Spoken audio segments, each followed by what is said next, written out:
You know, we call Super Lucky's Tale a playground platformer. And we ended up leaning into the style we call the playground platformer. When we look at the soul of playground platforming,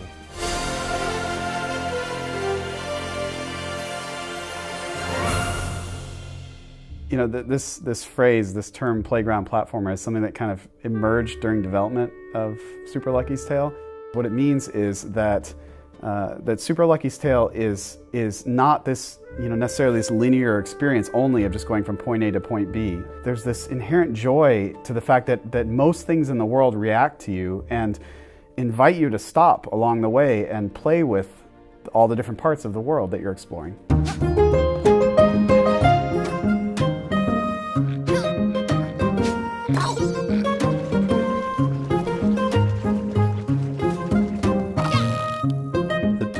playground platformer is something that I think is this extension of Lucky in a way.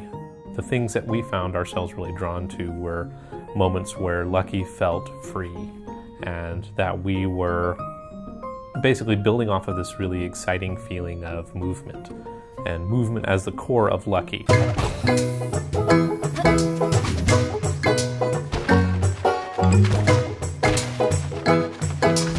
And Burrow is this extension of that thought, right? When we came up with Burrow, we said, well, we want Lucky to have this flow through a level that we haven't really seen before in a lot of characters.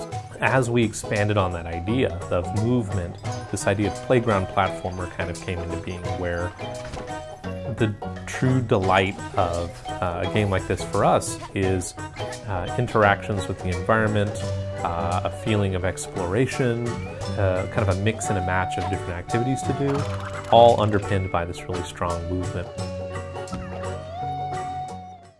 Platformers have kind of existed on two ends of the spectrum, right? So you have more linear platformers that are just, I mean, where you're almost on a rail, like you're just kind of heading straight from one end to the other on this kind of more narrow path, and along the way you're encountering these platforming challenges. And then you have platforming adventure games that are much more open world and full on, like it's really just this giant sandbox to play around in.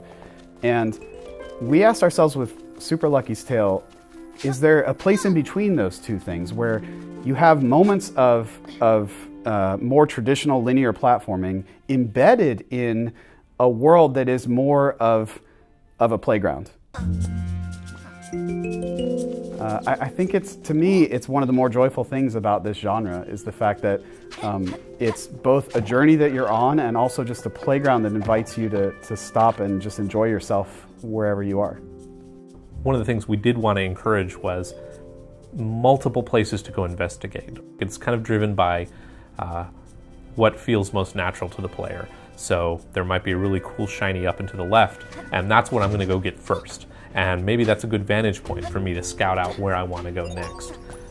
And we don't want to disallow that, so we let you get on a lot of different elements of the scenery. You can hop up there, and oftentimes there's a reward for you. Just a little nod from us saying, hey, we know that you got up to this cool little place, and isn't it a neat area to look from?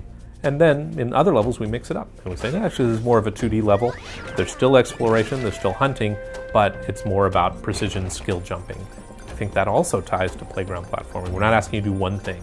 We're saying solve puzzles, test your jumping ability, get really good at following sequences and finding out secrets, or maybe even helping out some NPCs in a quest. The game I think we've created here feels actually very different than any platformer I've played, while the elements themselves also feel familiar. The way Lucky controls, the way he negotiates these environments, the way the environments are architected, it's very loose, kind of wild feeling and exhilarating at times. I love climbing up onto things and finding a little secret there and then jumping from a very high point and burrow diving into the ground and continuing my chain. Like, I love that feeling. You know, our mission at Playful is to bring joy to the world through the games we make. So all I'm thinking about as the end goal is somebody who buys this game, puts it in their Xbox, and they smile and they enjoy it and they love it, and it creates these moments of joy for them and their family. That would be the ultimate goal for us.